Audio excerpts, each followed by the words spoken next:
It's the silence that hurts the most. You sent a text 3 days ago. Just checking in. Love you. No reply. You wonder, what did I do wrong? I gave them everything. Meanwhile, on the other side of that silence, your adult child is struggling with a weight you might not even see. Today, we aren't just talking about broken families. We are dissecting the psychological wall between generations. Whether you are the parent, wondering where you lost them, or the child trying to find your own voice, this is the conversation no one wants to have, but everyone needs to hear. Part 1. The identity shift. To understand the silence, we have to look at the millennial and Gen X experience. For someone between 25 and 45, life is a pressure cooker. Career, kids, debt. But there's a deeper layer.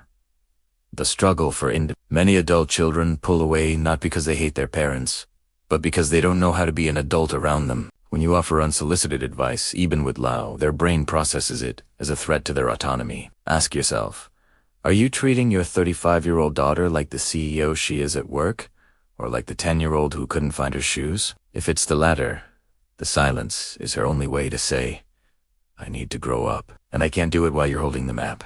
Part 2. The 3 silent killers of connection. 1. DM, megaphone, invalidation. When they say I am stressed, and you reply with wait until you have my problems, you just handed them a reason to stop talking. You aren't competing. You should be connecting. 2. The shield defensiveness. This is the big one. If every conversation about the past ends with you saying, I did my best, the door slams shut. Your best can still be their hurt. Both can be true at the same time. 3. The time machine living in the past. Stop bringing up who they were at 15. That person is gone. If you want a relationship with the adult, you have to let go of the child. Part 3. The nuclear option apology step by step. So, how do we fix it? It starts with the hardest thing a human can do. A responsibility-taking apology. Don't say, I'm sorry if you felt that way. That's a non-apology. Do say, I've been doing some deep reflection. I realize I was too controlling, dismissive, critical.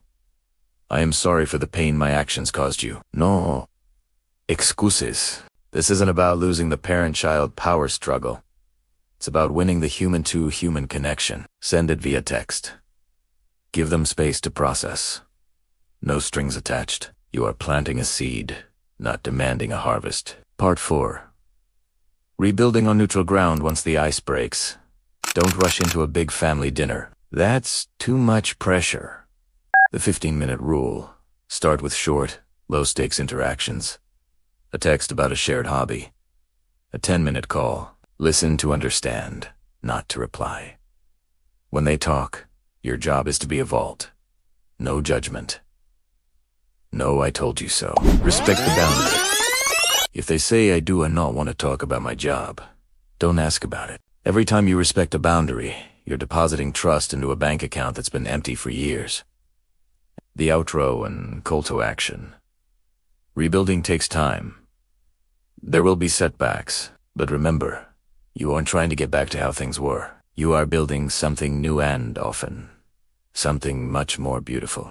If this video helped you understand your child or your parent a little better, please hit the like button. It helps the algorithm show this to other families who might be suffering in silence. Comment below.